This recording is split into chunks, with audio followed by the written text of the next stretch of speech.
Well, I'm happy to meet you all again today. फिर एक बार आज आपसे मिलकर मैं खुश हूँ। We have to be thankful that in our country we have freedom like this to meet as Christians. हमें धन्यवादी होने की ज़रूरत है कि आज भी हमारे देश में इस प्रकार से मसीही होकर मिलने की हमें आज़ादी है। Man has a tendency to always complain about something or the other. मनुष्य के अंदर ये आदत, ये फितरत होती है कि हर समय वो किसी ना किसी बारे में शिकायत करना चाहता है। That's a habit that has come from the devil. और ये एक आदत शैतान के ओर से आई है। We can learn a lot from the first temptation that we read in Genesis chapter 3. और उत्पत्ति के तीसरे अध्याय में जो पहली परीक्षा हुई मनुष्य की, उससे हम बहुत कुछ सीख सकते हैं। Why has God given us such detail, a whole chapter about how the devil tempted Eve and how she responded and what is the result of it? क्यों परमेश्वर ने बड़े बारीकी से इतने डिटेल में हमें एक पूरा अध्याय दिया है, ये बताते हुए किस प्रकार से शैतान ने हवा को परखा, किस प्रकार से हवा ने उसे उत्तर दिया। And that's right at the beginning of the Bible. Sorry uncle. That is the beginning of the Bible, it is written. और ये बाइबल के बिल्कुल शुरुआत में लिखा हुआ है। So that is the first thing we need to understand. और ये पहली चीज है जिसे समझने की हमें जरूरत है। Well, if you read the first two chapters of Genesis, there's no sin there. अगर आप उत्पत्ति के पहले 2 अध्यायों को पढ़ोगे तो आप देखोगे कि वहां बिल्कुल भी पाप नहीं है। What do you learn from the first two chapters of Genesis? आप उत्पत्ति के पहले 2 अध्याय से क्या सीखते हो? Is it only how the world was created in 6 days? क्या केवल यही हम सीख पाते हैं कि इस संसार को 6 दिन में कैसा उसका निर्माण किया गया? Those are all facts. ये सारे सत्य है। But what do we learn about God from that first two chapters? पर उन पहले 2 अध्यायों में से हम परमेश्वर के बारे में क्या सीखते हैं? A lot of people go to meetings to get Bible knowledge. कई लोग सभाओं में इसलिए जाते हैं कि वे बाइबल के ज्ञान को प्राप्त कर सके। Remember that in Jesus' time, the people who had maximum Bible knowledge were the Pharisees, and they are the ones who killed Jesus. और याद रखिए कि यीशु के समय वो लोगों का झुंड जिनके पास सबसे ज्यादा बाइबल का ज्ञान था, वे फरीसी थे और उन्हीं लोगों की मंशा थी कि वे यीशु को मारना चाहते थे। So Bible knowledge will not make you spiritual. Bible का ज्ञान आपको आत्मिक नहीं बना सकता। I have met so many people who have gone to Bible college.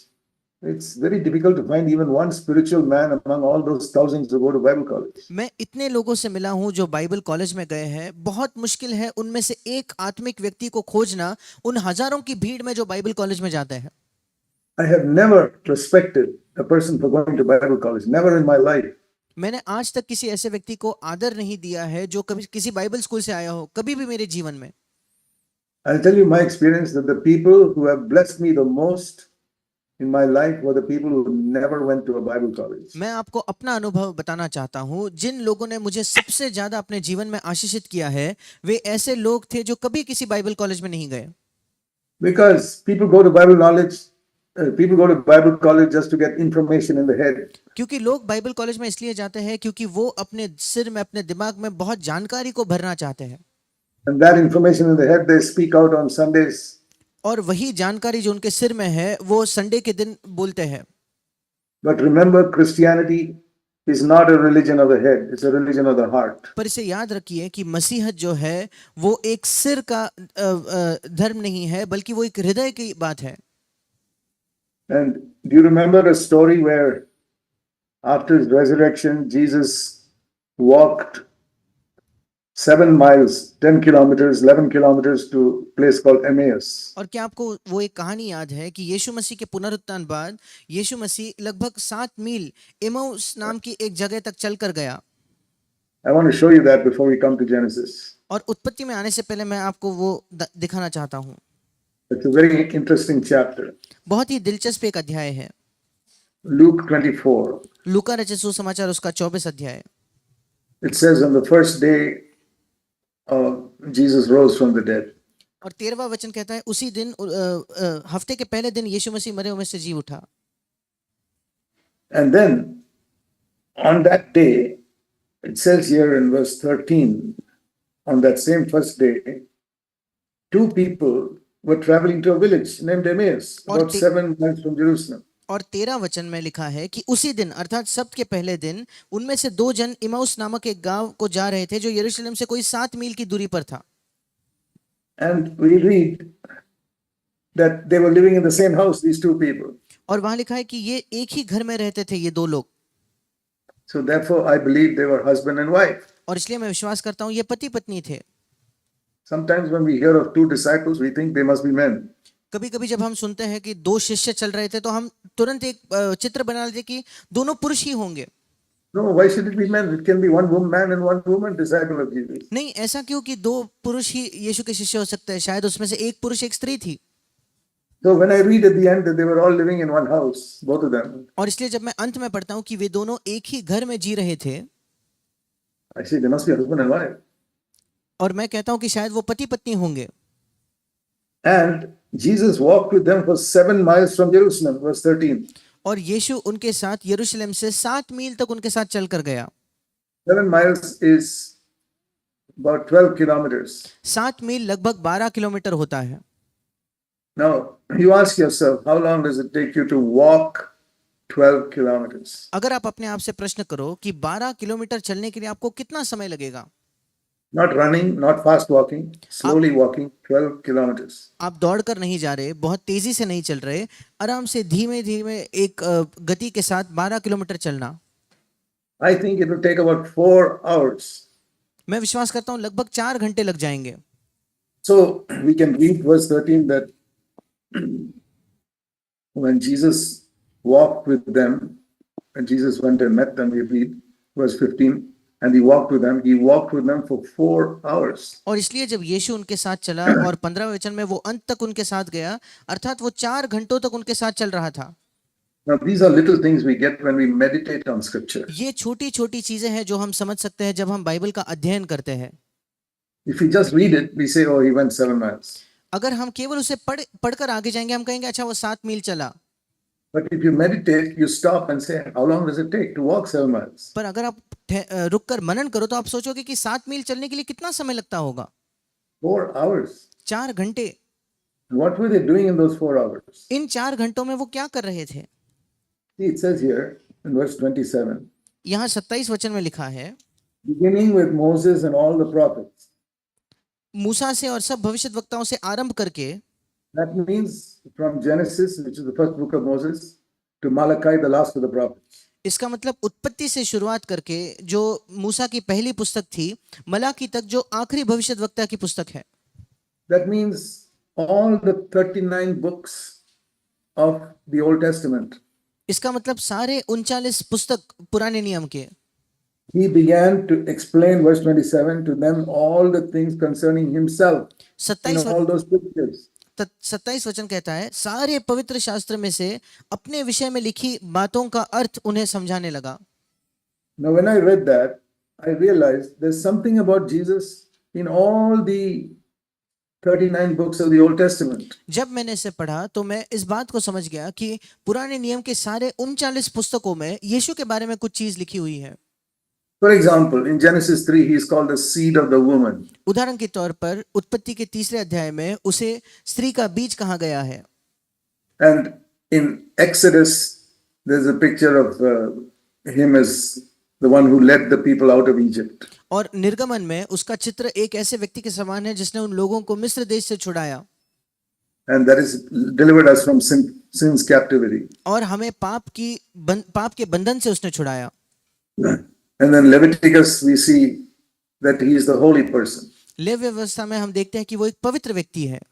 Numbers, we read of Jesus said, there's a serpent lifted up in the wilderness, and that is a picture of Jesus hanging on the cross. और गिनती की पुस्तक में हम देखते हैं एक सांप था जिसे उस लकड़ी पर ऊपर उठाया गया और यीशु ने कहा कि वो उसका एक चित्र है। And all the way to Malachi, there's something about Jesus in every book. और ऐसे मलाकी तक प्रत्येक पुस्तक में यीशु के बारे में कुछ लिखा है। And in Malachi, we read Jesus is called the Son, S-U-N, of righteousness. और मलाकी में हम पढ़ते हैं कि यीशु मसीह को धार्मिकता का सूर्य कहा गया है। So, he took that scriptures, all those 39 books, and showed them the things concerning himself. और उन 39 पुस्तकों में से अर्थात सारे पवित्र शास्त्र में से लेकर वो अपने आप के विषय में कुछ उन्हें समझाने लगा। And the Bible says Jesus Christ is the same yesterday, today, and forever. और फिर बाइबल हमें बताती है कि यीशु मसीह कल, आज और युगान युग एक सा है। So he loves me just as much as he loved those two disciples. और वो मुझसे उतना ही प्रेम करता है जितना उसने उन 2 शिष्यों से प्रेम किया। And if he can explain it to them, why can't he explain it to me? और अगर वो उन्हें समझा सकता है तो वो मुझे भी ऐसे समझा सकता है। And those days they did not have a Bible like we have today. और उन दिनों में उनके पास ऐसा बाइबल नहीं होता था जैसे हमारे पास है। There were no printed Bibles till about 600 years ago. और लगभग 600 वर्षों के पहले तक कभी भी संसार में प्रिंट किए हुए बाइबल नहीं थे। So, but they had heard it so many times in the synagogue, and so he was reminding them of what they heard. पर उन्होंने आराधनालयों में इतने बार इन चीजों को सुना था, यीशु ने याद दिला रहा था कि उन्होंने क्या सुना है। And he was telling them everything. Do you see me? Do you see me? Jesus, do you see me in this book, in this book, in this book? और वो उन्हें बार बार कह रहा था, क्या तुम मुझे देखते हो, क्या तुम मुझे अर्थात यीशु को देखते हो, क्या इस पुस्तक में तुम मुझे देख पाते हो। See what it says here, the things concerning himself. देखिए वो कहता है अपने विषय में चीजें वो बताने लगा, Not doctrine. सिद्धांत नहीं। Many people study the Bible to get doctrine. कई लोग बाइबल का अध्ययन करते हैं सिद्धांत को समझने के लिए, उसे प्राप्त करने के लिए। And then they get into arguments with other people who have a different understanding of that verse. फिर दूसरे लोगों के साथ वो वाद विवाद करने लगते हैं जो किसी वचन की अलग प्रकार की समझ रखते हैं। But when I read this verse, पर जब मैंने इस वचन को पढ़ा and I read Jesus Christ is alive today and the same yesterday, today, and forever, और जब मैंने पढ़ा यीशु मसीह जीवित है और वो कल, आज और युगान युग एक सा है, I said, Lord, if you can explain it to those two disciples, why can't you explain it to me today? और फिर मैंने कहा प्रभु अगर तू उन 2 शिष्यों को बाइबल को समझा सकता था तो आज क्यों तू मुझे ये नहीं समझा सकता। You didn't send those two disciples to Bible school. यीशु ने उन्हें किसी बाइबल स्कूल में नहीं भेजा, You did not make them preachers. तूने उन्हें कोई प्रचारक नहीं बनाया, They were ordinary disciples. वो आम शिष्य थे। And Jesus explained the scriptures to them. और यीशु मसीह ने उन्हें पवित्र शास्त्र को समझाया। When I was a young man, I was converted when I was 19 and a half. जब मैं एक जवान व्यक्ति था, तब जब मैं 19.5 वर्ष का था, तब मेरा नया जन्म हुआ। And that was more than 64 years ago. और ये लगभग 64 वर्षों के पहले था। And I said, Lord, you're the same. So please walk with me today and open the scriptures to me.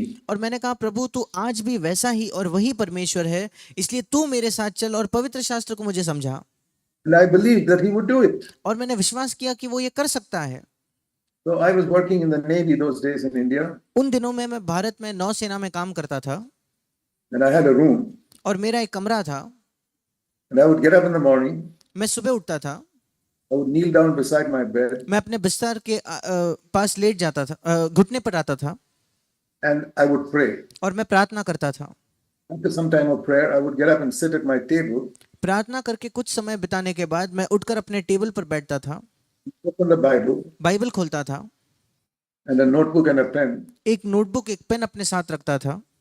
And I said, Lord Jesus, please speak to me like you spoke to those disciples in Emmaus. और फिर मैंने कहा प्रभु यीशु कृपया मुझसे वैसे बात कर जैसे इमाउस के लोगों से, इमाउस के शिष्यों से तूने बात की। And that is what I've asked Jesus to do, speak to me for the last 64 years. और यही मैंने यीशु से मांगा है कि पिछले 64 वर्षों में वो मुझसे बात करे। Every day I want to hear what the Lord is speaking to me. प्रतिदिन मैं सुनना चाहता हूँ परमेश्वर मुझसे क्या कहता है। But one thing is important. पर एक चीज महत्वपूर्ण है। The Lord says you will seek me and find me when you search for me with all your heart. प्रभु कहता है तुम मुझे ढूंढोगे और मुझे पाओगे जब अपने पूर्ण हृदय से तुम मुझे खोजोगे। Seek the Lord half-heartedly, you will not find him. अगर हम आधे हृदय से परमेश्वर को खोजे तो हम उसे नहीं पाएंगे। For example, you say, Lord, please speak to me. उदाहरण के तौर पर आप कहते हो परमेश्वर कृपया मुझसे बात कर। Open the Bible and read for 5 minutes. और फिर आप बाइबल को खोलकर 5 मिनट के लिए पढ़ते हो। You say, oh, I didn't get anything. और sorry uncle, I did not get anything. और मुझे कुछ नहीं मिला, ऐसा आप कहते हो। And you close the Bible and you फिर go and do your work. फिर आप बाइबल बंद कर देते हो और जाकर दूसरा काम करते हो। tell you in 50 years you will never hear God speaking to you. मैं आपको बताना चाहता हूँ 50 वर्षों में आप कभी परमेश्वर को अपने आप से बात करते हुए नहीं सुन सकते, But you have only 5 minutes for God. क्योंकि आपके पास परमेश्वर को देने के लिए केवल 5 मिनट है। You have many hours to make money, but only 5 minutes for God. पैसा कमाने के लिए आपके पास बहुत समय है, पर परमेश्वर के लिए केवल 5 मिनट है। God doesn't speak to such people. परमेश्वर ऐसे लोगों से बात नहीं करता। Here, when they reach their house, और यहाँ देखिए, जब वे अपने घर पहुंचे, it says here, verse 29, they urged him, saying, "Please stay with us." और 29 वचन में जब वे घर गए तो वो उन ये कहकर रोकने लगे कि हमारे साथ रह जा। In English, it says they urged him. That means they pressurized him to stay with them. और इंग्लिश में लिखा है कि वे उससे विनती करने लगे, उस पर दबाव डालने लगे कि तू हमारे साथ रुक। It means you can't go, stay here. और मतलब वो कह रहे थे कि प्रभु तू मत जा, यहीं रुक। So that means that he acted as though he was going away somewhere else. इसका मतलब उस समय शायद यीशु मसीह ने ऐसा दिखाया होगा, प्रकट किया होगा कि वो कहीं और जा रहा है। Read that in verse 28. आप 28 वचन में से पढ़ते हो। He acted as though he was going further away. Hindi में लिखा है उसके ढंग से ऐसा जान पड़ा कि वो आगे बढ़ना चाहता है, He wanted to be with them. वो उनके साथ होना चाहता था। Why did he act as if he was going away? फिर उसने ऐसा दिखावा क्यों किया, ऐसा नाटक क्यों किया कि वो आगे कहीं जा रहा है? To see, do they really want me in their house? वो ये देखना चाहता था क्या ये लोग वाकई मुझे अपने घर में चाहते भी है या नहीं। The Bible says Jesus is the same yesterday, today and forever. Bible हमें बताती है कि यीशु मसीह कल, आज और हम युगान युग एक सा है। When you seek the Lord, he'll act as though he's going away. जब आप प्रभु की खोज करोगे वो ऐसा दिखावा करेगा मानो वो आगे जा रहा है। You seek for 5 minutes and you find he's going away. आप 5 मिनट पढ़ते हो और आपको लगता है कि वो तो आगे बढ़ रहा है, आगे जा रहा है। Unlike these people, you don't press him and say, "No, Lord, don't go away, speak to me." और इन लोगों की तरह आप प्रभु पर दबाव नहीं करते कि नहीं प्रभु आप आगे मत जाओ, यहीं रुको और मुझसे बात करो। These people pressurized Jesus. इन लोगों ने यीशु मसीह पर दबाव डाला And so he went in. और इसलिए वो उनके साथ अंदर घर गया। Learn from that, इनसे हम क्या सीखते हैं? that he will come to you only if you are really, totally eager to have him in your life and in your home. कि वो आपके पास केवल तभी आएगा जब आपकी पूरी इच्छा है, वाकई में आपकी एक इच्छा है कि वो आपके घर में और आपके परिवार में हो। So there are two verses, one in the Old Testament, one in the New Testament, that I want to show you in this connection. और इसी संबंध में 2 वचन मैं आपको दिखाना चाहता हूँ, एक पुराने नियम में और एक नए नियम में। One is Jeremiah 29. एक है यिर्मयाह नबी की पुस्तक, उसका 29 अध्याय। Jeremiah 29 and verse 12. यिर्मयाह 29 अध्याय और पहला वचन। These are very important verses. Please take them seriously. ये बहुत महत्वपूर्ण वचन है, कृपया इसे गंभीरता से लें। You will call upon me and come and pray to me, and I'll listen to you. Verse 12. और उसका 12वां वचन यिर्मयाह 29:12, तब उस समय तुम मुझको पुकारोगे और आकर मुझसे प्रार्थना करोगे और मैं तुम्हारी सुनूंगा। But you will not find me. पर तुम मुझे नहीं पाओगे, Because, verse 13, only those people will find me who search for me with all their heart. क्योंकि 13वां वचन कहता है केवल वही लोग मुझे पाएंगे जो अपने संपूर्ण हृदय से मुझे खोजते हैं। Some people just pray, like it says in verse 13, but they don't seek him with all their heart, so they don't find him. कुछ लोग केवल प्रार्थना करते हैं, जैसे 12वें वचन में लिखा है, पर वो अपने पूर्ण हृदय से उसे नहीं खोजते, इसलिए वे उसे नहीं पाते। If you live in verse 12, you will not find him. अगर आप 12वें वचन में जीते हो तो आप उसे नहीं पाओगे। Go to verse 13. 13 वचन के पास जाइए।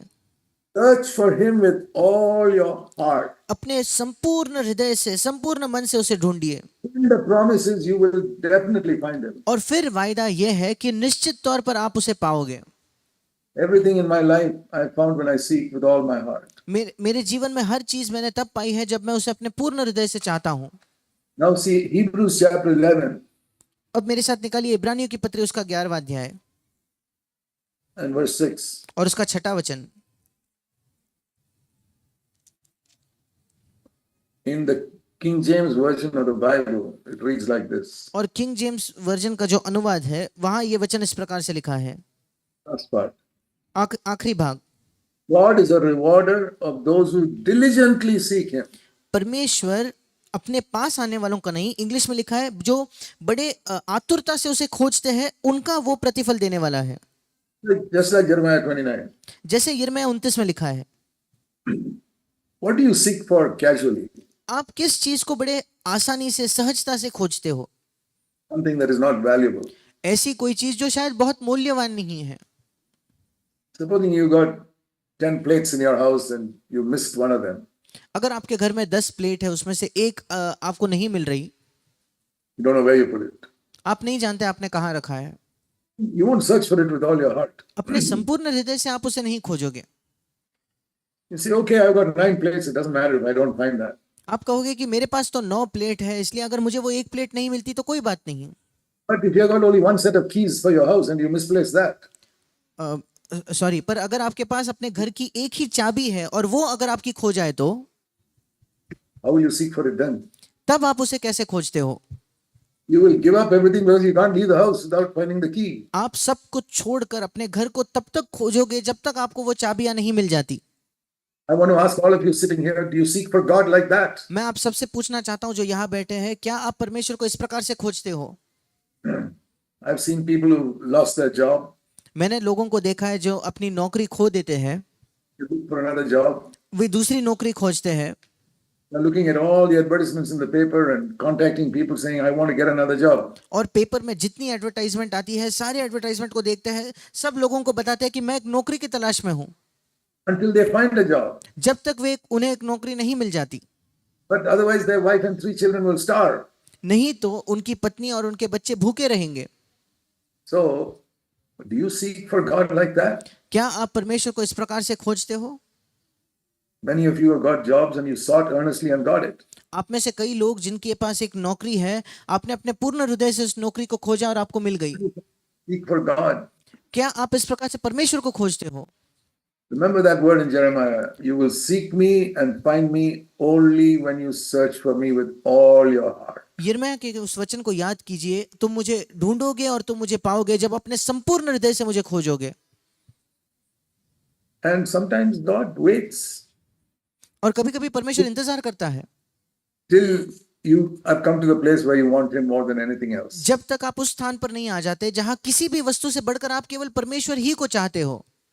There are many examples like that in the Bible. ऐसे कई उदाहरण हैं बाइबल में, Of people who sought God with all their heart and found Him. जहां परमेश्वर ने अपने संपूर्ण हृदय से परमेश्वर को खोजा और उसे प्राप्त किया, And those who casually sought God and never found Him. और उन लोगों का जिन्होंने बड़े सहजता से परमेश्वर की खोज की और कभी उन्हें परमेश्वर नहीं मिला। If in this one life on earth you don't find God, you have missed the greatest thing in life. अगर इस एक जीवन में जो आपके पास है आप परमेश्वर को नहीं पाते तो आप अपने जीवन में सबसे महत्वपूर्ण चीज, सबसे मुख्य चीज से चूक चुके हो। You can make money, you can bring up your children, but if you don't find God, you have wasted your life. आप पैसा कमा सकते हो, अपने बच्चों को बड़ा कर सकते हो, पर अगर आप परमेश्वर को नहीं खोजते तो आपने अपना जीवन गंवाया है। You know, the first words in the Bible, Genesis 1:1, और बाइबल के पहले शब्द जो उत्पत्ति के पहले अध्याय के पहले वचन में है, is in the beginning God. वो पहले 4 शब्द है आदि में परमेश्वर। In the beginning God created the heaven and the earth. और आदि में परमेश्वर ने आकाश और पृथ्वी की सृष्टि की। So the first words there are in the beginning God. और इसलिए पहले शब्द उस वचन के हैं आदि में परमेश्वर। That must be the motto of your life यही हमारे जीवन का सबसे बड़ा लक्ष्य होना चाहिए। every day. प्रतिदिन In the beginning God. शुरुआत में परमेश्वर, आदि में परमेश्वर। I never had a spiritual father when I was young. जब मैं जवान था तब मेरा कोई आत्मिक पिता नहीं था, So I had to find out many things myself. और मुझे कई चीजों को खुद से खोजना पड़ा, Because I didn't have a spiritual teacher.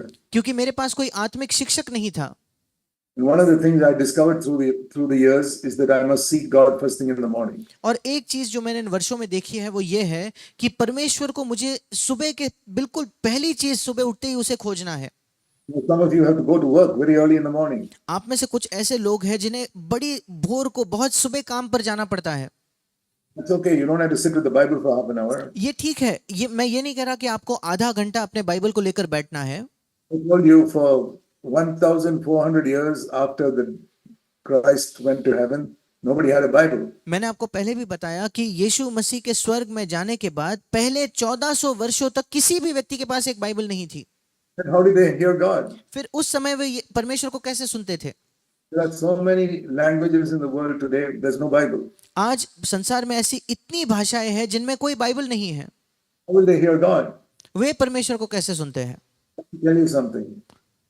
मैं आपको कुछ बताना चाहता हूँ। When you wake up in the morning, जब आप सुबह उठते हो, before you get out of bed, अपने बिस्तर से निकलने से पहले first thing you must do is look up and say, Heavenly Father, I want to talk to you for a few minutes. सबसे पहली चीज जो आपको करनी चाहिए कि आप स्वर्ग की ओर अपनी आंखों को लगाकर कहते हो, हे मेरे स्वर्गीय पिता, मैं कुछ मिनटों तक, कुछ क्षणों तक आपसे बात करना चाहता हूँ। Speak to him like that every morning. इस प्रकार से प्रति सुबह उससे बात कीजिए। Before I get out of bed, मैं बिस्तर से निकलने से पहले not reading the Bible, I'm just lying down and talking to my Father. मैं बाइबल नहीं पढ़ता, बल्कि मैं लेट कर अपने पिता से बात करता हूँ। And in English, the intimate word for father is daddy. और इंग्लिश में एक ज्यादा निकटता को दर्शाने वाला शब्द पिता के लिए डैडी है। What do you call your earthly father? आप अपने पृथ्वी के पिता को क्या कहते हो? Use that name when you talk to God in heaven. उसी शब्द का इस्तेमाल कीजिए जब आप स्वर्ग के पिता से बात करते हो, Whatever it is. वो शब्द कुछ भी क्यों ना हो। In some Indian languages, it is Appa. कुछ भारतीय भाषाओं में वो शब्द अप्पा है, In English, it is daddy. English में वो शब्द डैडी है, In Hebrew, it is Abba. इब्रानी भाषा में वो अब्बा है। But the Bible says the Holy Spirit comes within us and cries out, Abba. पर बाइबल हमें बताती है पवित्र आत्मा हमारे अंदर आकर अब्बा ऐसा पुकारता है। Not in a formal way, oh God, my heavenly Father. ये नहीं कि बड़े औपचारिक तरीके से, हे परमेश्वर मेरे स्वर्गीय पिता। Let me ask you, how do you speak to your earthly father? मैं आपसे प्रश्न करना चाहता हूं, अपने पृथ्वी के पिता से आप किस प्रकार से बात करते हो? What do you call him? उसे आप क्या बुलाते हो? Use the same word when you talk to God. उसी शब्द का इस्तेमाल कीजिए जब आप परमेश्वर से बात करते हो। If you have received Christ into your heart as your Savior, अगर आपने अपने हृदय में मसीह को स्वीकार किया है अपने उद्धारकर्ता के तौर पर, God is your Father. और परमेश्वर आपका पिता है। In the Old Testament, nobody could call God a Father. पुराने नियम में कोई भी व्यक्ति परमेश्वर को पिता नहीं कह सकता था। Now we can call him Father. आज हम उसे पिता कह सकते हैं। So learn to call him Daddy or whatever is in Hindi, whatever is your most intimate name by which you call your own earthly father. और आप उसे डैडी कहना सीखे, या जैसे हिंदी में आप पापा कहते हो, सबसे निकटता, सबसे नजदीकी के शब्द का इस्तेमाल कीजिए उसके लिए। Different people have different words they use to speak to their earthly father. अपने पृथ्वी के पिता से बात करने के लिए अलग अलग लोगों के पास अलग अलग शब्द होते हैं। Use the same word when you speak to your heavenly Father in heaven. बिल्कुल उसी शब्द का इस्तेमाल कीजिए जब आप अपने स्वर्गीय पिता से बात करते हो। If you've not done that till now, do it from tomorrow morning onwards. अगर आपने आज तक ऐसा नहीं किया तो कल सुबह से इसे कीजिए। As soon as you wake up in the morning, जैसे ही आप सुबह उठते हो, I say, Daddy, I'm so happy to talk to you this morning. जैसे ही मैं सुबह उठता हूं, मैं कहता हूं, पापा मैं बहुत खुश हूं डैडी आज आपसे बात करने के लिए। And maybe 1 minute I talk to him and then I get out of bed. और शायद 1 मिनट उससे बात करके मैं बिस्तर से निकल जाता हूं। I remember once my son was preaching and he was using an illustration. और मुझे याद है एक बार मेरा एक बेटा प्रचार कर रहा था और उसने एक उदाहरण का इस्तेमाल किया। He said a blind man, when he gets out of bed, what is the first thing he looks for? उसने कहा कि जब एक अंधा व्यक्ति अपने बिस्तर से निकलता है, पहली कौन सी चीज है जिसे वो ढूंढता है? He moves his hand around and says, where's my cane? I need that, otherwise I can't walk today. वो अपने हाथ से सारी चीजों को टटोल कर ये ढूंढता है कि मेरी छड़ी कहाँ है, क्योंकि उस छड़ी के बिना मैं चल नहीं पाऊंगा। So in the same way, a blind man looks for a cane first thing in the morning, otherwise he'll stumble and fall. Look for God in the same way. जिस तरह से एक अंधा व्यक्ति सुबह सबसे पहले अपनी छड़ी को खोजता है, बिल्कुल वैसे सुबह सबसे पहले हमें परमेश्वर को खोजना चाहिए। He's afraid he'll stumble and fall without that cane. क्योंकि वो अंधा व्यक्ति डरता है अगर उस छड़ी उसके पास न हो तो वो ठोकर खाकर गिर जाएगा। You will stumble and fall if you don't have God in the beginning of your life. अगर आपके जीवन के शुरुआत में परमेश्वर नहीं है तो आप ठोकर खा के आप भी गिर जाओगे। So the first 3-4 chapters of the Bible are very important. और इसलिए बाइबल के पहले 3-4 अध्याय बड़े महत्वपूर्ण हैं। So what do we learn from the first 2 chapters? और बाइबल के पहले 3 अध्यायों से हम क्या सीखते हैं? I'll tell you what I've learned. मैं आपको बताना चाहता हूं मैंने क्या सीखा है। That God is a very good God. कि परमेश्वर एक बहुत ही भला परमेश्वर है। And he loves man tremendously. और वो मनुष्य से बहुत ज्यादा प्रेम करता है। That is why he made man superior to all the angels he had. इसलिए उसने मनुष्य को जितने परमेश्वर के पास स्वर्गदूत थे उनसे श्रेष्ठ बनाया And he breathed into man from और his own mouth. और अपने मुख से उसने मनुष्य के अंदर अपनी सांस को फूंका And he provided such a wonderful world for him to live in. और मनुष्य को जीने के लिए एक बहुत ही अद्भुत संसार को उसने तैयार किया The Garden of Eden was the most beautiful garden in the whole world. और एदेन का बगीचा संपूर्ण संसार का सबसे बेहतरीन सबसे सुंदर बगीचा था There was not one thorn in that garden. उस संपूर्ण बगीचे में एक भी कांटा नहीं था He made so many animals, and none of those animals were dangerous. They were all friends to man. उसमें उसने इतने सारे जानवर बनाए उनमें से कोई भी जानवर खतरे से भरा नहीं था मनुष्य के लिए वो सब मनुष्य से दोस्ती रखते थे God was always thinking of what can I do more for man. परमेश्वर हमेशा यही सोचता है कि मनुष्य के लिए मैं और क्या कर सकता हूँ The lesson I learned from the first 2 chapters of the Bible. यही पाठ है जो मैं बाइबल के पहले 2 अध्यायों से सीखता हूँ And then we read, God said, oh, there's one thing missing. और फिर हम देखते हैं कि परमेश्वर सब कुछ देखता है और कहता है कि अच्छा एक चीज अब भी कम है This man is lonely. He needs a helper. ये जो पुरुष मैंने बनाया है वो अकेला महसूस करता है उसे एक सहायक की आवश्यकता है And we read here in Genesis 2 और हम उत्पत्ति उसके दूसरे अध्याय में पढ़ते हैं that he brought all the animals to man. कि उसने सारे जानवरों को मनुष्य के पास लाया See, he said in verse 18, it's not good for man to be alone. He needs a helper. 18 वचन में हम पढ़ते हैं कि यहोवा परमेश्वर ने कहा आदम या मनुष्य का अकेला रहना अच्छा नहीं He needs a helper. उसे एक सहायक की जरूरत है And the Lord brought one by one animals. और फिर एक एक करके परमेश्वर ने वहां जानवर लाए Read that in verse 19. 19 वचन में आप इसे पढ़ते हो And he asked the man, what do you want to call this one? और फिर वो मनुष्य से पूछने लगा कि इस जानवर को तुम क्या नाम रखोगे This one is elephant, this is a dog, this is lion. ये एक हाथी है ये एक कुत्ता है ये एक सिंह है Verse 20, man gave names to all the animals.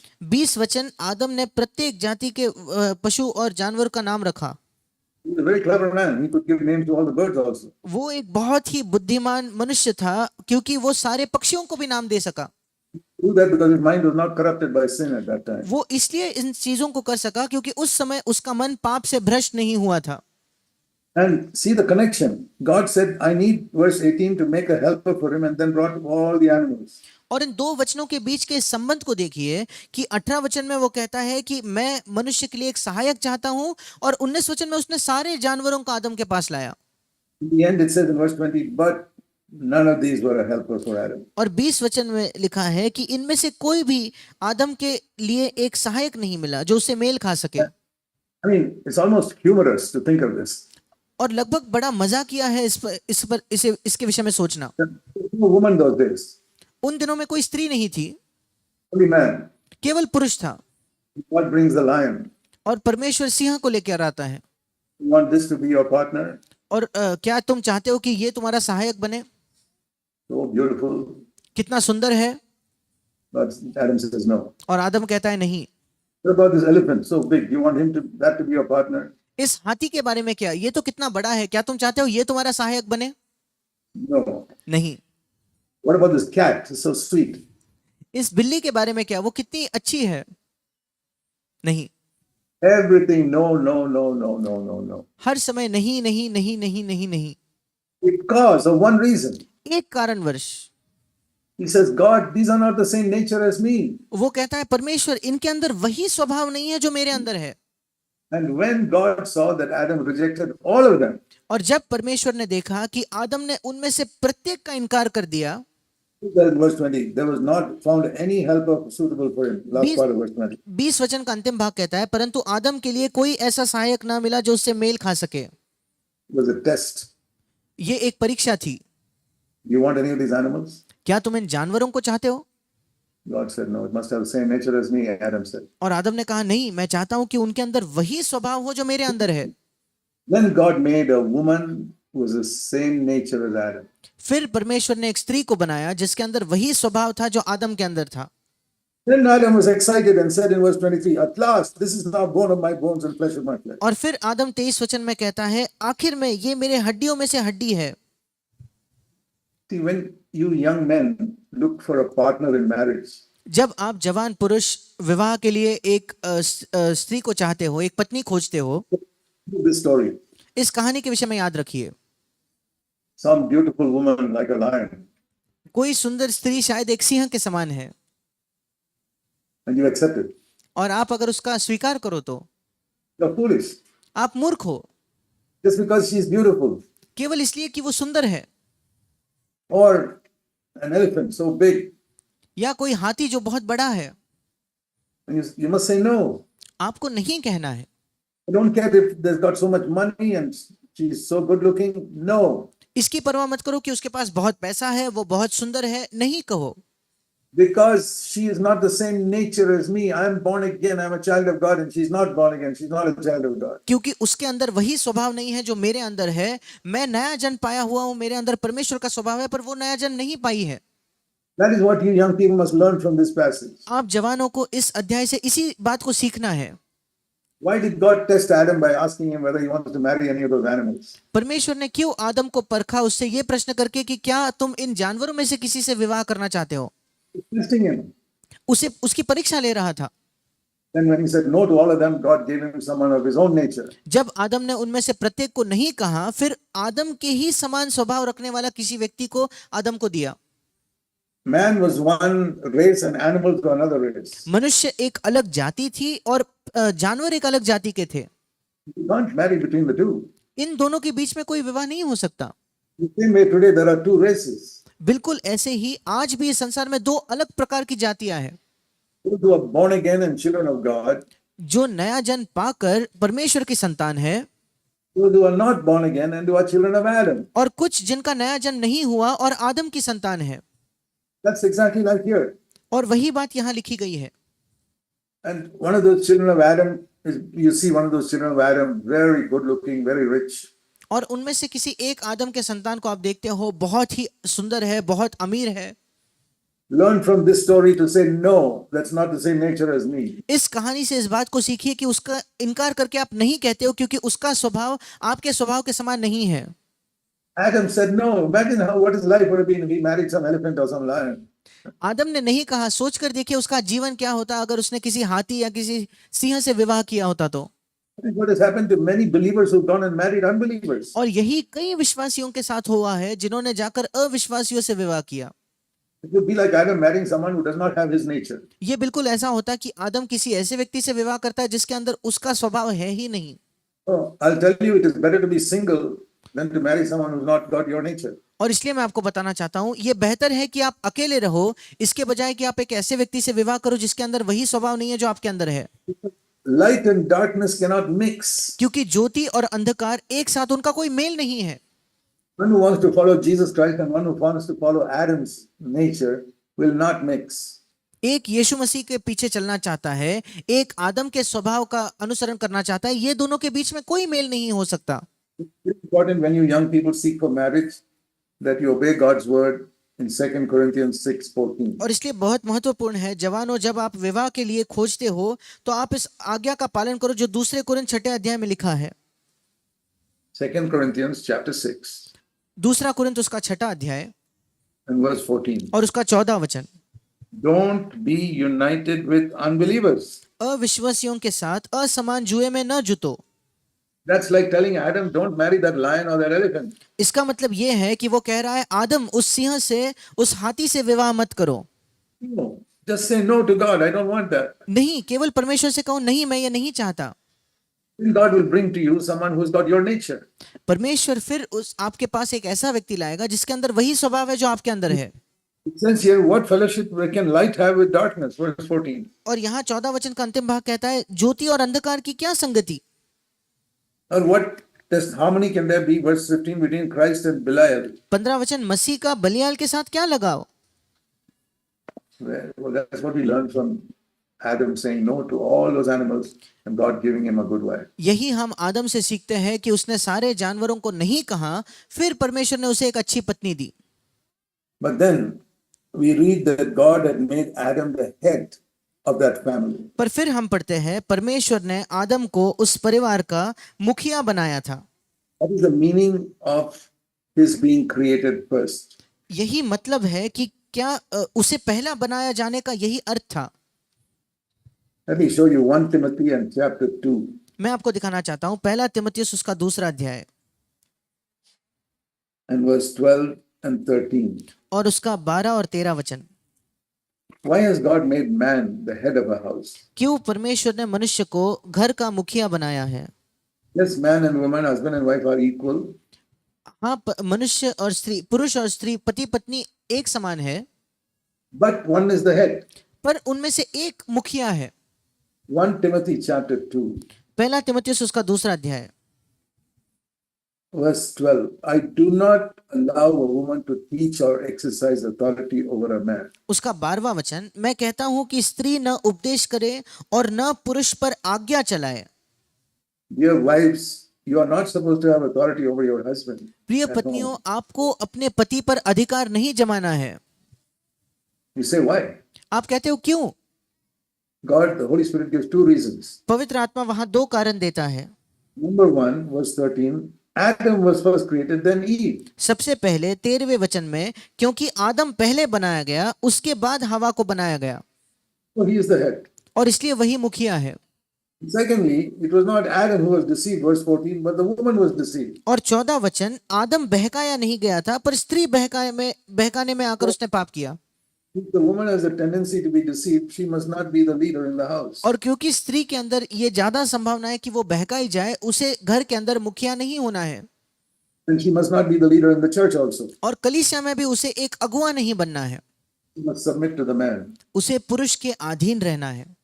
That is God's plan right at the beginning in Genesis chapter 2. ये परमेश्वर की योजना बिल्कुल शुरुआत में, उत्पत्ति के दूसरे अध्याय में हम पाते हैं। That's how it must be in your home. बिल्कुल ऐसा ही आपके घर के अंदर होना चाहिए।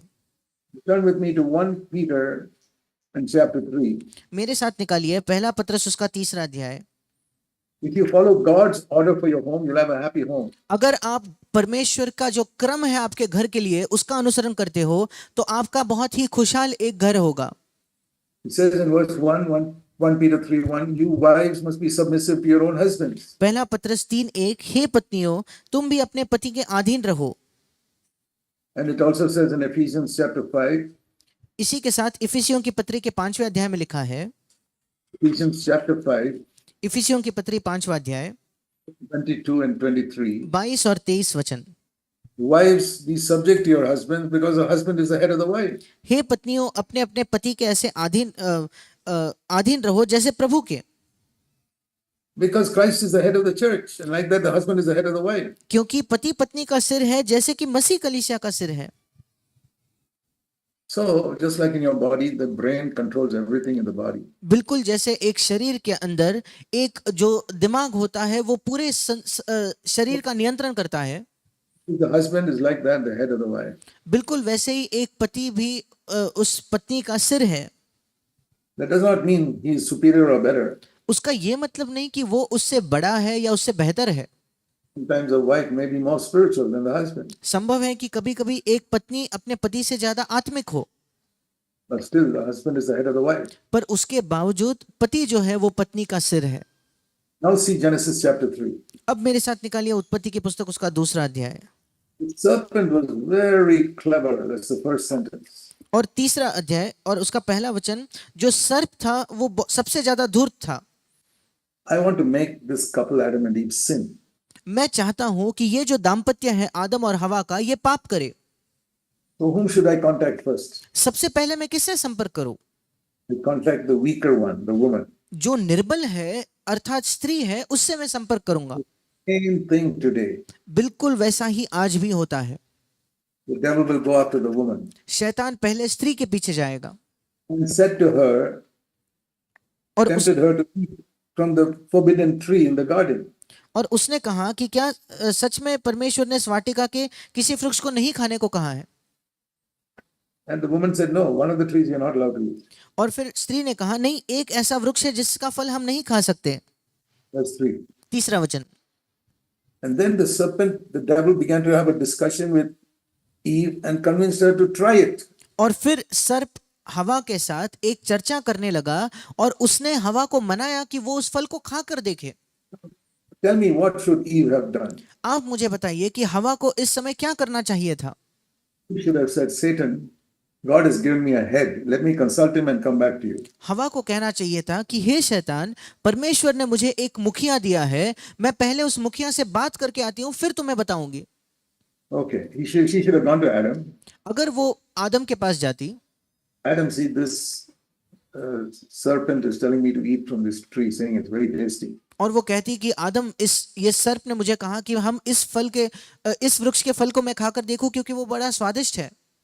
Adam would have said, no, don't do that. आदम कहता नहीं, ऐसा मत करो। There would have been no sin in the world then. तब संसार में कोई पाप नहीं होता। So we say that sin came because Eve ate from the fruit of the tree. और हम कहते हैं कि संसार में पाप इसलिए आया क्योंकि हवा ने उस फल को खाया। But before that, what happened before that? पर उससे पहले क्या हुआ? Eve did not consult her husband. That was the first problem. पहली समस्या ये थी कि हवा ने अपने पति के साथ सलाह मशवरा नहीं किया। If she had consulted her husband, the story might have been very different. अगर अपने पति का वो सलाह लेती तो शायद कहानी बहुत अलग हो सकती थी। So, dear husbands and wives, God has given you to each other to consult each other when you take a decision. और इसलिए प्रिय पति और पत्नियों, परमेश्वर ने आपको एक दूसरे इसलिए दिए हैं ताकि किसी भी निर्णय को लेने से पहले आप सलाह मशवरा करें। Now, there are some areas where the wife may not have so much information about a matter, then of course she cannot give an opinion. अब ऐसे मामले हो सकते हैं जहां पत्नी के पास पर्याप्त जानकारी ही नहीं है उस क्षेत्र में, फिर उसकी सलाह नहीं ली जा सकती। The main thing is husband and wife must work together in fellowship to protect one another. मुख्य बात यह है कि कोई भी निर्णय पति पत्नी एक साथ संगति में रहकर ले, एक दूसरे को सुरक्षित रखने के लिए। Husband must value the wife's opinion and the wife must value the husband's opinion. पति को अपने पत्नी की राय को मूल्यवान समझना चाहिए और बिल्कुल वैसे पत्नी ने अपने पति की राय को मूल्यवान समझना चाहिए। Don't misunderstand me. और इसलिए मुझे गलत ना समझे। Supposing a husband is an expert in computers. सोच कर देखिए, एक पति जो है वो बहुत ही चतुर है कंप्यूटर्स में, And the wife knows nothing about computers. और वो जो पत्नी है वो कंप्यूटर्स के बारे में कुछ नहीं जानती। It's obvious that is you don't consult your wife about that. फिर बिल्कुल जाहिर सी बात है कि ऐसे मामले में कंप्यूटर्स के विषय में आप अपने पत्नी की सलाह न ले। But she may be good in cooking. She can teach you something about cooking. पर वो खाना पकाती है, वो आपको खाना पकाने के विषय में कुछ बता सकती है। So God gives different gifts to husband and wife. और परमेश्वर पति पत्नियों को अलग अलग वरदान देता है। What I'm saying is we must value one another. मैं ये कह रहा हूं कि हमें एक दूसरे को मूल्य देना चाहिए। Consult one another. Otherwise the devil comes into your home. और एक दूसरे से प्रेम करना चाहिए, अगर नहीं तो शैतान आपके घर में आ जाएगा। Picture it like this. इस प्रकार से इसका चित्र कीजिए। Husband and wife must be together like these two hands. पति पत्नी इस प्रकार से दो हाथों के समान एक साथ एक जुड़े हुए होने चाहिए। Yeah. उन दोनों के बीच में कोई दरार ना हो, कोई छोटी सी जगह ना हो। So the devil is always trying to bring a gap between the husband and wife. शैतान हर समय पति पत्नी के बीच में थोड़ी सी जगह बनाना चाहता है, एक दरार लाना चाहता है। Some misunderstanding and some confusion. कोई गलतफहमी, थोड़ी सी गड़बड़ी। And then why does he make that gap? और फिर जब वो छोटी सी जगह शैतान बना लेता है, Why does he do it? क्यों वो ऐसा करता है? So that he can come through that and attack your children. क्योंकि फिर वो जो बीच में जगह बन चुकी है उसमें से आकर वो आपके बच्चों पर हमला कर सके। They are weak and helpless. हाँ, हम sorry uncle, They are weak and helpless. बच्चे जो है वो निर्बल और असहाय है। But if husband and wife stay like this, the devil can never come through. पर अगर पति पत्नी इस समान रहे तो शैतान कभी उनके बीच में नहीं आ पाएगा। You wonder why your children have gone astray from God? आप सोचते हो क्यों मेरे बच्चे परमेश्वर से दूर भटक गए हैं? Think about this. इस विषय में सोचकर देखिए। Because you and your husband had disagreements and fights and quarrels and opened the door for the devil to come in. शायद इसलिए क्योंकि पति पत्नी के बीच में आपके झगड़े थे, विवाद थे, और आपके बीच में ये जगह खुल गई और शैतान ने आकर आपके बच्चों पर हमला किया। You are living in a forest infested with snakes. आप ऐसे जंगल में जी रहे हो जो सांपों से भरा पड़ा है।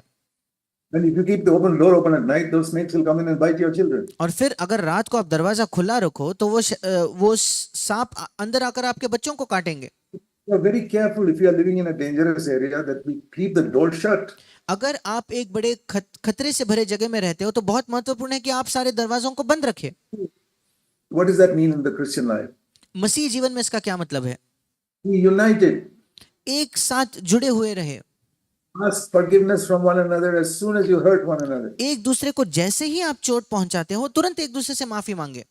We are not perfect. Nobody is perfect. I am not perfect. आप सिद्ध नहीं हो, कोई भी सिद्ध नहीं है, मैं सिद्ध नहीं हूं। So I've been a Christian 64 years. मैं 64 वर्षों से एक मसीही रहा हूं, But if I accidentally say something not wise to my wife, पर दुर्घटनावश अगर मैं अपने पत्नी से ऐसा कुछ कहता हूं जिसमें बुद्धिमानी से जो भरा नहीं था, I will say, please forgive me. I'm sorry. फिर मुझे कहना होगा कि कृपया मुझे क्षमा करो। Immediately the gap is closed between us. तुरंत हमारे बीच में जो ये जगह बन जाती है वो बंद हो जाएगा। You don't ask forgiveness from your wife after hurting her. The gap is there. अगर आप अपने पत्नी को चोट पहुंचाने के बाद उसकी क्षमा नहीं मांगते तो वो गैप अभी भी बना रहेगा। And likewise, wife must ask forgiveness from her husband. बिल्कुल वैसे पत्नी ने अपने पति से माफी मांगनी चाहिए। Sometimes we think the husband is the head of the wife. He never has to ask forgiveness. कभी कभी हमें लगता है पति पत्नी का सिर है, उसे कभी माफी मांगने की जरूरत नहीं। Many years ago, I was having a meeting in a public place.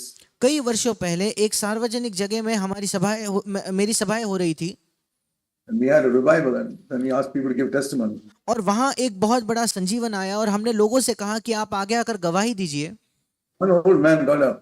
एक वृद्ध व्यक्ति उठा, He said, "This is the first time in 60 years that I have learned that I must ask forgiveness from my wife when I do something wrong." उसने कहा 60 वर्षों में पहले बार मैंने इस बात को सीखा है कि जब मैं कुछ गलत करता हूं तो मुझे अपने पत्नी की माफी मांगनी चाहिए। Definitely you must ask. Even if you are 100 years old, you must ask. निश्चित तौर पर आपको माफी मांगनी चाहिए। अगर आप 100 वर्ष के भी हो जाओ आपको माफी मांगनी चाहिए। Not because your wife is a big Maharani. इसलिए नहीं कि आपकी पत्नी कोई बड़ी महारानी है, Because you don't want a gap to come between you and her so that the devil doesn't come and attack your क्योंकि children. आप नहीं चाहते कि आप दोनों के बीच में कोई जगह बन जाए और फिर शैतान आकर आपके बच्चों पर हमला करे। So what is the first lesson we learn how sin came in Genesis chapter 3? और ये पहला पाठ क्या है जो हम उत्पत्ति के 3 अध्याय में सीखते हैं? Not the temptation of Satan. ये नहीं कि शैतान ने जो परीक्षा ली, Satan can tempt as much as he likes. शैतान चाहे उतनी हमारी परीक्षा ले सकता है, But if the husband and wife are united पर अगर पति पत्नी एक है and they say, we fear God and we will do what God says, even if we can't understand why he said that. और वो कहते हैं कि हम परमेश्वर का भय मानते हैं और परमेश्वर जो कहेगा हम वही करेंगे, इसके बावजूद कि हमें समझ नहीं आ रहा कि परमेश्वर ने ये क्यों कहा है। God tests us. परमेश्वर हमें इस प्रकार से परखता है। For example, उदाहरण के तौर पर in American and Western countries, many sisters don't cover their heads. और जो पाश्चात्य देश है वहां कई बहनें अपने सिर को नहीं ढकते In the meeting, सभाओं के बीच में, they say, why should I cover my head? और वो कहते हैं कि मैं क्यों अपने सिर को ढकूं। Well, the Bible gives us the reason for it. Bible हमें इसका कारण भी बताता है। 1 Corinthians 11, पहला कुरिन्थियों का 11वां अध्याय, it says, since the husband is the head of the wife, और वहां लिखा है क्योंकि पति पत्नी का सिर है।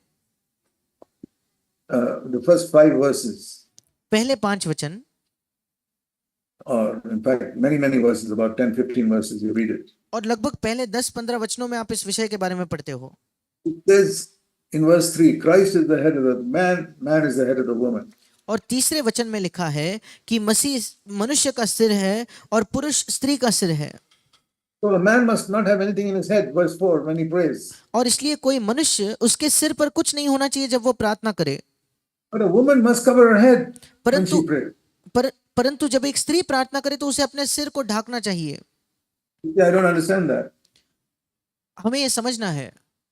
No, you may say, I don't understand why I should do that. Sorry, आप शायद ये कहोगे कि मैं ये नहीं समझ पाती, मुझे ये करने की जरूरत नहीं। I'll tell you there are many things in this universe I don't understand. मैं आपको बताना चाहता हूँ इस विश्व में ऐसी कई चीजें जो मैं नहीं समझता। I don't understand how all the stars are there and how all the sun and moon rotate so perfectly. मैं ये नहीं समझता कि ये तारे कैसे हैं और ये सूर्य जो है, ये चांद जो है कैसे बिल्कुल सही से एक दूसरे के आसपास परिक्रमा करते हैं। God's word I don't have to understand. But मुख्य बात यह है कि मुझे इन बातों को समझने की आवश्यकता नहीं है। If God has said it, I do it. अगर परमेश्वर ने कहा है तो मैं इसे करूंगा। That is another thing we learned in Genesis 3. ये दूसरी चीज है जो हम उत्पत्ति के तीसरे अध्याय में सीखते हैं। See, to get into an argument with the devil, अगर शैतान के साथ आप तर्क वितर्क और वाद विवाद करने लगो तो, devil says in Genesis 3 verse 5, और शैतान कहता है उत्पत्ति की पुस्तक तीसरा अध्याय 5वां वचन, why has God not allowed you to eat from this tree? क्यों परमेश्वर ने इस वृक्ष का फल तुम्हें नहीं खाने दिया? Because he's afraid that when you eat it, your eyes will be open and you will be like him. क्योंकि परमेश्वर डरता है जिस दिन तुम्हारी आंखें खुल जाएंगी, जिस दिन तुम उस फल को खाओगे तुम्हारी आंखें खुल जाएंगी And you'll be like him. और तुम उसके जैसे बन जाओगे। What a stupid argument that is. कितना ही मूर्ख एक विवाद है ये। Then God is afraid that you'll become like him, so he doesn't want you to eat from this tree. और वो कहता है हवा परमेश्वर को ये डर है कि तुम परमेश्वर के समान नहीं बन जाओ, इसलिए वो नहीं चाहता कि तुम इस फल से खाओ। He should have said, what a stupid thing. God has done so much good to me. Why should I want to be equal to him? हवा ने कहना चाहिए था कैसी मूर्खता भरी ये बात है, परमेश्वर ने मेरे लिए इतनी भलाई की है, क्यों वो मुझसे इस चीज को दूर रखेगा। Simple reasoning would have saved them from sinning. और साधारण अगर वो सोचते भी उस विषय के बारे में तो वे पाप से बच जाते। If she had listened to her husband, it would have saved them from sinning. अगर वो अपने पति की बात सुनती तो वो पाप से बच जाती। I'm not talking about every husband in the world. मैं इस संसार के प्रत्येक पति की बात नहीं करता, Here a husband was a perfect husband who had never sinned, Adam. पर यहाँ जो पति था वो एक सिद्ध पति था जिसने कभी पाप नहीं किया था, वो आदम था। If your husband is not born again, of course, he cannot advise you. अगर आपके पति का नया जन्म नहीं हुआ है फिर हाँ वो आपको सलाह नहीं दे सकता। He cannot advise you in spiritual things. आत्मिक चीजों के विषय में वो आपको सलाह नहीं दे सकता, You submit to him in the home matters. पर बाकी मामलों में आप उसके प्रति समर्पित हो सकते हो। What I learned from Genesis 3 is that sin came because husband and wife were not united. उत्पत्ति के तीसरे अध्याय से मैं ये सीखता हूँ पाप इस वजह से आया क्योंकि पति पत्नी एक नहीं थे। And what do you read in the next chapter? और हम अगले अध्याय में क्या पढ़ते हैं? Genesis 4. उत्पत्ति का चौथा अध्याय। They have two sons. उनके दो बेटे हुए One kills the other. और एक दूसरे की हत्या कर देता है। Why did that happen? ये क्यों हुआ? Because there was a gap between the father and mother. क्योंकि माता पिता के बीच में एक दरार आ गई, एक जगह बन गई थी। The devil came in and instigated Cain to kill Abel. और शैतान उनके बीच में आकर वो उकसाता है कैन को कि वो हाबिल को मार दे। That is why the New Testament emphasizes greatly the importance of family life. इसीलिए नया नियम बहुत ज्यादा जोर देता है पारिवारिक जीवन के विषय में। Husband and wife live in the fear of God, united with each other. पति पत्नी परमेश्वर के भय में जिए और एक दूसरे के साथ संगति में, एकता में जिए। You hurt each other, ask forgiveness immediately. अगर आप एक दूसरे को चोट पहुंचाते हो तो तुरंत एक दूसरे से माफी मांगे। We are weak and we may accidentally hurt one another. हम निर्बल हैं और शायद गलती से या दुर्घटनावश हम किसी को चोट पहुंचा सकते हैं।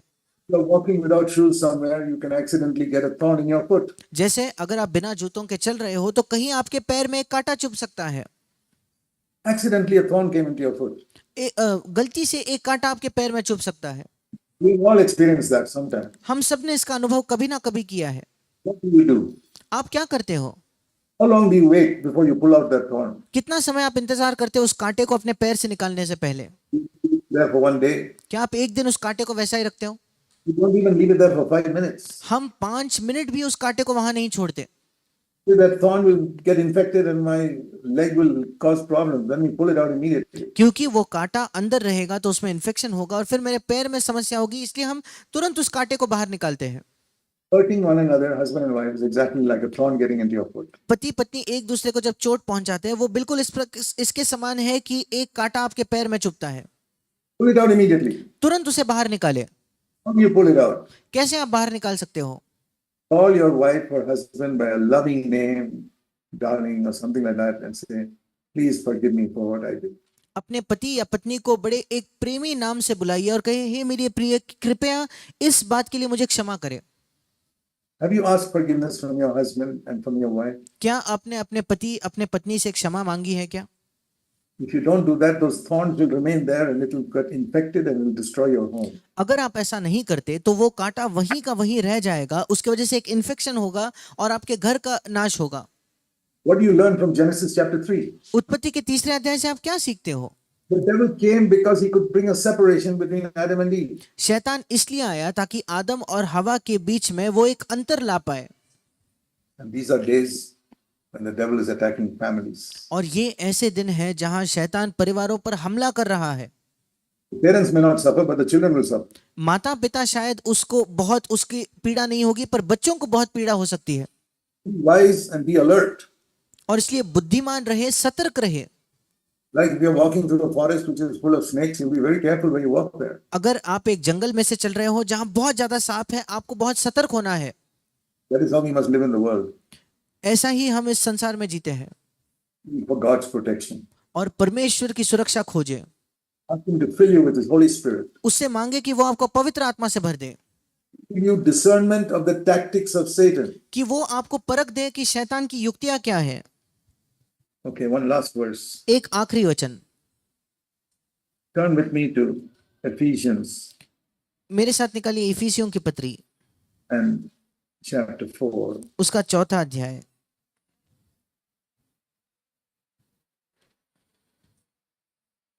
Ephesians chapter 4. इफिसियों की पत्री 4था अध्याय। It says, if you get angry, verse 26, Ephesians 4:26, इफिसियों 4:26, don't sin. अगर तुम गुस्सा करते हो तो पाप मत करो, Give the devil, verse 27, an opportunity. और शैतान को अवसर मत दो, 27 वचन। So be careful that you don't get angry. और सतर्क रहो कि तुम गुस्सा न करो। That's what he's saying in verse 26. और फिर 26 वचन में वो वही कह रहा है। Don't sin. अगर sorry uncle, And it says, don't sin and don't let the sun go down on your anger, verse और वो 26. 26 वचन वो कहता है पाप मत करो और सूर्य अस्त होने तक तुम्हारा क्रोध ना रहे। What is the meaning of that? इसका मतलब क्या है? Every night before the sun sets, which means before you go to bed, ask forgiveness from each other. हर रात में, मतलब जब तक सूर्यास्त नहीं होता, इसका मतलब आप सोने से पहले एक दूसरे से क्षमा मांगे। Don't do that, verse 27, you're giving the devil an opportunity. अगर आप ऐसा नहीं करते हो तो आप शैतान को अवसर दे रहे हो। One more verse. एक और वचन, 2 Corinthians chapter 2 दूसरा कुरिन्थ उसका 2रा अध्याय and verse 10. उसका 10वां वचन। It says we must forgive one another. वहां लिखा है कि हमें एक दूसरे को क्षमा करना है। We forgive one another immediately. हमें तुरंत एक दूसरे को क्षमा करना है। Verse 11, otherwise Satan will take advantage of us. 11वां वचन, क्योंकि अगर हम ऐसा नहीं करते तो शैतान हम पर हमारा फायदा उठाएगा। And we must not be ignorant of Satan's schemes. और 11वां वचन, हमें शैतान की युक्तियों से अनजान नहीं होना है। Don't be ignorant of Satan's schemes. और इसलिए शैतान की युक्तियों से अनजान न रहे।